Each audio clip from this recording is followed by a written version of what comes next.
عابد حسین بن باور خان جامعہ مدنیہ اشاعت العلوم درجہ ثانیہ کے طالب علم۔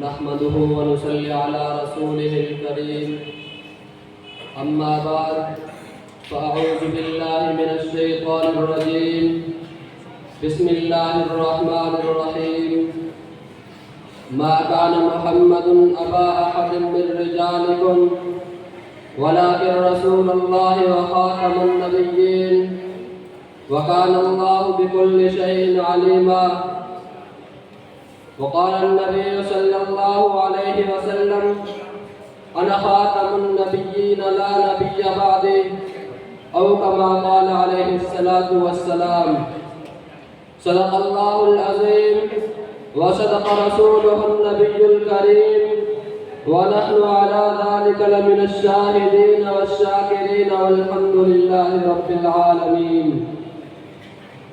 ختم نبوت کا ڈنکا بجاتے رہے ہیں بجاتے رہیں گے، ختم نبوت کا ڈنکا بجاتے رہے ہیں بجاتے رہیں گے، علم لے کے ہاتھوں میں توحید والا فضا میں ہمیشہ اڑاتے رہیں گے۔ جو بعد از محمد نبوت کا دعویٰ کرے گا، جو بعد از محمد نبوت کا دعویٰ کرے گا وہ دجال اور کذاب ہوگا۔ قیامت بھی آ جائے ہم اس جہاں میں محمد کا سکہ چلاتے رہیں گے۔ قابل صدر ذی وقار، واجب الاحترام، اسٹیج پر موجود علماء کرام، اس پنڈال میں حاضرین مجلس، عقیدہ ختم نبوت کے جیالوں، السلام علیکم ورحمۃ اللہ وبرکاتہ۔ آج میں آپ حضرات کے سامنے عقیدہ ختم نبوت کے عنوان پر لب کشائی کرنے کی جسارت چاہتا ہوں۔ میرے عزیز دوستو، ختم نبوت کا تعلق عقیدے سے ہے۔ مذہب اہل سنت والجماعت کا مدار اسی پر ہے۔ قرآن کریم کی 70 آیت مبارکہ آپ علیہ السلام کے خاتم النبیین ہونے پر عادل و شاہد ہیں۔ چنانچہ اللہ تبارک و تعالی نے آپ علیہ السلام کو جس طرح نبوت اور رسالت عطا فرمائی، اسی طرح ختم نبوت اور ختم رسالت کی خلاص سے بھی سرفراز فرمایا ہے۔ آپ علیہ السلام نبی بھی ہیں، خاتم النبیین بھی ہیں، آپ علیہ السلام رسول بھی ہیں، خاتم المرسلین بھی ہیں۔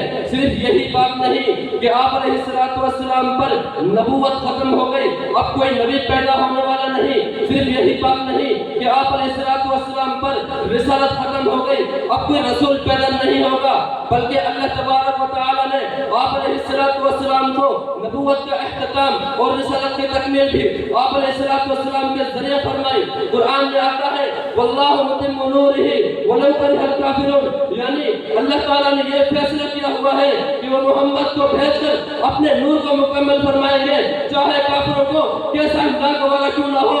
ارشاد فرمایا وَيَقْضَى اللَّهُ إِلَّا أَن يُتِمَّ نُورَهُ وَلَوْ كَرِهَ الْكَافِرُونَ، یعنی اللہ تبارک و تعالیٰ اپنے نور کو مکمل فرمائیں گے چاہے کفار کیسا ناگوار محسوس کرے۔ چنانچہ حجۃ الوداع کے موقع پر قرآن کریم کے ایک اور آیت نازل ہوئی اليوم أكملت لكم دينكم وأتممت عليكم نعمتي ورضيت لكم الإسلام دينا، یعنی آج ہم نے اپنے دین کو مکمل کر دیا، اپنی نعمت کا تمام کر دیا، آپ کے لیے اسلام کو بطور دین کے پسند کر لیا۔ گویا بشارت دی گئی ہے کہ ہم نے اپنے نور کو مکمل کر دیا۔ یہ یوں سمجھیے کہ نبوت کے ساتھ ساتھ ختم نبوت سے بھی آپ صلی اللہ علیہ وسلم کو سرفراز کیا گیا۔ یہ یوں سمجھیے کہ ختم نبوت کے ساتھ ساتھ اللہ نے نبوت کی تکمیل کر دی۔ نبوت کی تکمیل کرنے اس کو مکمل کرنے کا نتیجہ یہ نکلا کہ نبوت کا نور اور فیض رہتی دنیا تک قائم رہے گا۔ میرے عزیز دوستو، قیامت تک آنے والے انسانوں کی ہدایت کے لیے اسی نبوت اور رسالت کاملہ کو، جس کے اندر کسی طرح کوئی کمی نہیں ہے، اللہ تعالیٰ ذریعہ بنائیں گے قیامت تک آنے والے انسانوں کی رہبری اور رہنمائی کے لیے۔ اب کسی کی رہنما اور رہبر معتبر قابل قبول نہیں ہے، صرف رسول اللہ صلی اللہ علیہ وسلم کی رہنمائی اور رہبری ہی قابل قبول ہے۔ دنیا میں جتنے پیغمبر آئے، ہر نبی نے اپنے بعد ایک نبی کے آنے کی بشارت سنائی کہ ہمارے بعد ایک ایسا نبی آئے گا جو سب کا منتظر ہوگا، وہ بشر آئے گا جو عظمت بشر ہوگا، وہ آقا آئے گا جس کے غلامی پر ہزاروں آقا قربان کیے جا سکتے ہیں۔ دعائے خلیل آئے گا، نبی مسیح آئے گا، بشارت انبیاء آئے گا۔ تو جب وہ رسول، وہ نبی اس دنیا کے اندر تشریف لائے تو آپ علیہ السلام نے لوگوں کو بتایا کہ اے لوگوں، انا خاتم النبیین لا نبی بعدی، میں آخری نبی ہوں، میرے بعد کوئی نبی آنے والا نہیں۔ ایک جگہ ارشاد فرمایا ان الرسالۃ والنبوۃ قد انقطعت فلا رسول بعدی ولا نبی بعدی، یعنی نبوت اور رسالت کے دروازے بند ہو گئے، اب میرے بعد نہ کوئی نبی آنے والا ہے نہ کوئی رسول آنے والا ہے۔ آج اگر کوئی جھوٹی نبوت کا دعویٰ کرے وہ مسلمان قذاب کہلائے گا، یا اس کا حال اسود عنسی جیسا ہوگا، یا مرزا قادیانی کے طرح لیٹرین میں مرے گا۔ میرے عزیز دوستو، توجہ کرنا، میرے عزیز دوستو توجہ کرنا، آج کے اس دور کے اندر 2 لاکھ انسانوں کو مرتد بنا دیا گیا۔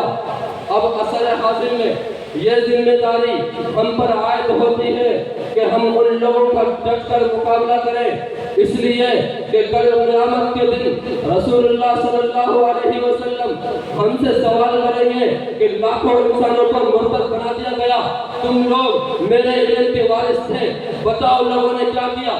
اب وقت ہم سے اس بات کا تقاضا کرتا ہے کہ ہم اپنے علم کو اس پختگی سے حاصل کریں، اس ولائے عظیم سے حاصل کریں، اس لیے کہ دنیا میں جب کبھی جہاں کہیں تقدیس رسالت کی حفاظت کے لیے ہمارے ان جانوں کی ضرورت پڑے گی تو ہم اپنی جان کے نذرانے پیش کرنے سے گریز نہیں کریں گے۔ چنانچہ آج کے بعد ہم سب عزم کرتے ہیں کہ دنیا میں جب کبھی جہاں کہیں تقدیس رسالت کی حفاظت کے لیے ہمارے ان جانوں کی ضرورت پڑے گی تو ہم اپنی جان کے نذرانے پیش کرنے سے گریز نہیں کریں گے۔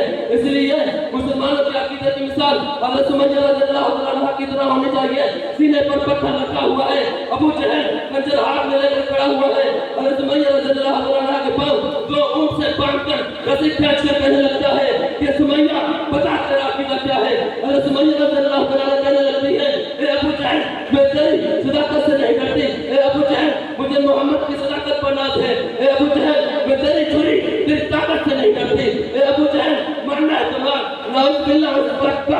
ابو جہل نے چھوڑا مارا، کہنے لگی کہ اے ابو جہل اے لوگوں گواہ رہنا، میں زندہ ٹکڑے ہو کر چیری چل رہی ہوں، لیکن میرے پیچھے کے اندر کوئی فرق نہیں آیا، میرا خدا بھی ایک ہے، میرا مصطفیٰ بھی ایک ہے۔ تو شاعر نے کیا خوب فرمایا، یہ فیصلہ ہے اپنا یہی بات ہے آخر، یہ فیصلہ ہے اپنا یہی بات ہے آخر، ایک حق نبوت کے لیے یہ جان بھی حاضر۔ مرزا قادیانی ہے کافر بڑے کافر، مرزا قادیانی ہے کافر بڑے کافر، نہ شک کرو اسلام سے ہو جاؤ گے باہر۔ سرکار کی تعریف میں قرآن کے پارے، سرکار کی تعریف میں قرآن کے پارے، وہ آخری نبی ہے کہ قرآن پکارے، میں خط نبوت کا وہ حافظ ہو جا کر، میں خط نبوت کا وہ حافظ ہو جا کر پیچھے نہیں ہٹوں گا، بلے بٹ جائے میرا سر وہ آخر کا